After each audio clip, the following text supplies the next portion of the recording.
Kabanata 12. Placido Penitente. Mga tauhan. Placido Penitente, isang mag-aaral sa pamantasan ng Santo Tomas na nawalan ng gana sa pag-aaral sanhi ng suliraning pampaaralan. Juanito Palaez, paboritong estudyante ng mga praile, anak ng mistisong Kastila at mayamang mga ngalakal. Isagani, makatang kasintahan ni Polita Gomez. Polita Gomez, kasintahan ni Isagani at pamangkin ni Doña Victorina. Doña Victorina, isang Pilipino na nagpapanggap bilang mistisang Kastila at tiyahin ni Polita Gomez. Tagpuan sa paaralan ng Universidad ng Santo Tomas. Maikling buod. Ang pangalang Placido ay kalate o mapayapa. Ang penitente naman ay nagdurusa. Malungkot na patungo sa Universidad ng Santo Tomas si Placido Penitente sapagkat ibig na niyang tumigil sa pag-aaral, tulad ng nasabi niya sa isang sulat. Ang laman ng sulat ay gusto na niyang tumigil sa pag-aaral. Uuwi na lamang siya at magtatrabaho. Pinakausapan nga lamang siya ng kanyang ina na kahit bachelor na lang sa arts ay matapos niya. Ang paghahangad ni Placido na magtigil sa pag-aaral ay palaisipan sa kanyang mga kababayan na taga-Tanawan dahil siya ang pinakamatalino sa bantog na paaralan ni Padre Valerio roon. Isa pa siya sa walang nobya, hindi nagsusugal, hindi nagiinom, at hindi naniniwala sa payo ng mga praile. Nagtatawanan lang ang tandang basyong makunat, maraming pera at elegante ang mga damit. Nagpasukan na sa paaralan ang mga estudyante. Ngunit may tumawag kay Placido. Pinalagda si Placido sa kasulatang tutol sa balak ng paaralan ni Macarai. Hindi lumagda si Placido. Walang panahon upang basahin ang kasulatan. Naalala niya ang isang amain na nawalan ng pag-aari nang lumagda sa isang kasulatang hindi binasa. Ngunit sa matagal na pagpipilitan ay nahuli sa klase si Placido Penitente. Pumasok pa rin siya. Hindi napatiyan. Pinatunog pa ang takong ng sapatos. Inakala niyang ang pagkakahuli niya ay pagkakataon na upang siya ay mapuna at makilala ng kanyang guro. Sila ay marami sa klase at siya ngayon napuna ng guro na lihim na nagbanta. Bastos, magbabayad ka sa akin. Kaugnayan sa kasalukuyan. Ang kabanatang ito ay sumasalamin sa totoong kalagayan ng mga mag-aaral sa universidad. Ang di pantay-pantay na pagtingin ng guro sa mag-aaral, kaya't ito ang nagiging dahilan ng pagkawala ng kawilihan ng mga mag-aaral at hindi paggalang ng ito sa mga guro.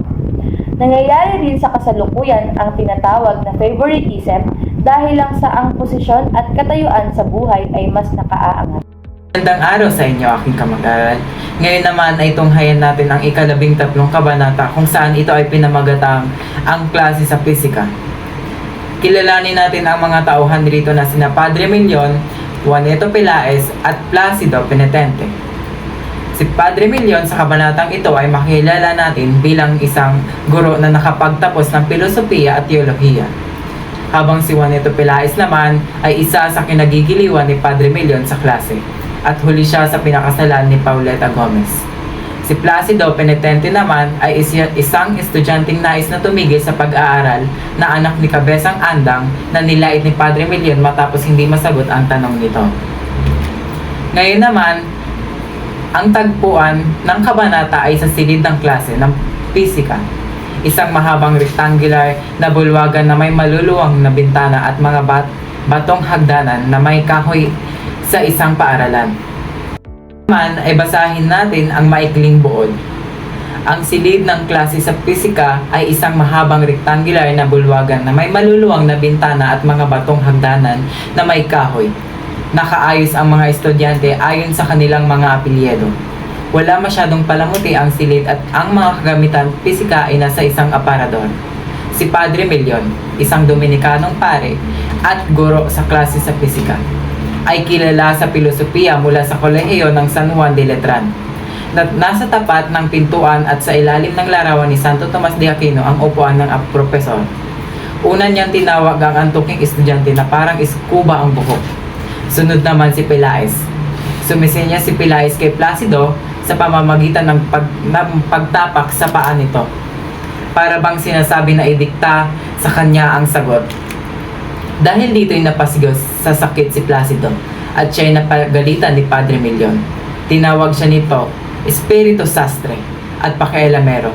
Siya tuloy ay pinagbalingan ng pare. Nahirapan si Placido na sagutin ang mga tanong ng profesor at tinawag siyang Placidong tagadikta. Dahil sa wala siyang masabi, naglagay ng guhit ang profesor kay Placido. Tumutol si Placido at nagpaliwanag, ngunit inihagis niya ang kanyang aklat. Tumindig at walang galang na umalis sa klase. Nagulat ang klase sa ginawa ni Placido. Nagsermon at nagmura si Padre Milion hanggang tumugtog ang kampanilya, sinyalis na natapos na ang klase. Naman ang kaugnayan nito sa kasalukuyan. Ang kaugnayan nito sa kasalukuyan ay may mga estudyanteng walang respeto sa guro. At ito ay patuloy na nagaganap sa kasalukuyan. At mga gurong mahilig magbigay ng mababang marka sa mga estudyante. Ang mga ganitong pangyayari ay patuloy na lumalaganap sa kasalukuyan. Narito ang Kabanata 14 na pinamagatang sa bahay ng mga mag-aaral. Narito naman po ang mga tauhan sa Kabanata 14. Ang una, Sandoval, isang empleyado at estudyanteng taga-Espanya na tinatapos ang pag-aaral sa Maynila. Pangalawa, Pelaez, isang Pilipino na takot panindigan para sa bayan. Pangatlo, Isagani, umaasam na magtatagumpay ang mga kabataan.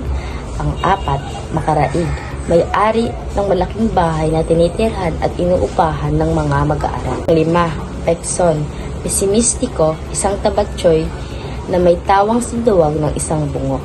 Nagsasalita tungkol sa panlabas na impluwensya kung nagsangguni na ba kay Obispo, Sibilia, Padre Ilin at iba pa.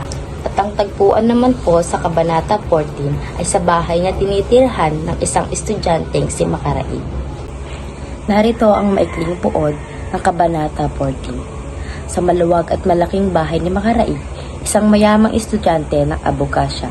Nagtitipon ang mga kilalang mag-aaral na sina Isagani, Sandoval, Pekson at Pelaez. Layo ng magtitipon na ito ay upang talakayin ang plano para sa pagtadak ng Akademyang Wikang Kastila. Naniniwala sina Isagani at Sandoval na magiging matagumpay ang pagbubukas ng akademya. Ngunit si Pekson ay may agam-agam. Nagpalitan sila ng kuro-kuro at nagsagawa ng debate hingil sa maaaring maging hakbang para sa paaralan. Sa mga mag-aaral, si Sandoval ang sumisimbolo sa mga Kastila ngayong malasakit at pagpapahalaga sa mga Pilipino. Nilahad ni Makaraig ang mabuting balita na si Padre Irin ang kanilang tagapagtanggol laban sa mga tutol sa kanilang layunin. Ininagdag pa niya na kinakailangan nilang makakuha ng suporta ni Don Custodio, isa sa mga mataas na opisyal ng paaralan. Ang dalawang tao na maaaring lapitan upang kumbinsihin si Don Custodio ay sina Ginoong Pasta, isang abogado, at ang mananayaw na si Pepay. At sa huli, napag-isisyonan nila na lumapit kay Ginoong Pasta upang maging marangal ang kanilang paraan sa paghingi ng tulong. Dumako naman po tayo sa kaugnayan sa kasalukuyan ng Kabanata 14. Sa kasalukuyang panahon, maaaring ihalin tulad ang Kabanata 14 ng El Filibusterismo sa sitwasyon ng mga mahihirap na sektor ng lipunan na patuloy na nagtitiis ng kahirapan at kawalan ng hustisya. Parang sa nobela, may mga taong umaasa sa pagbabago at lumalaban para sa kanilang karapatan. Gayun din, may mga nang-aabuso sa kapangyarihan at nagpapalaganap ng katiwalian.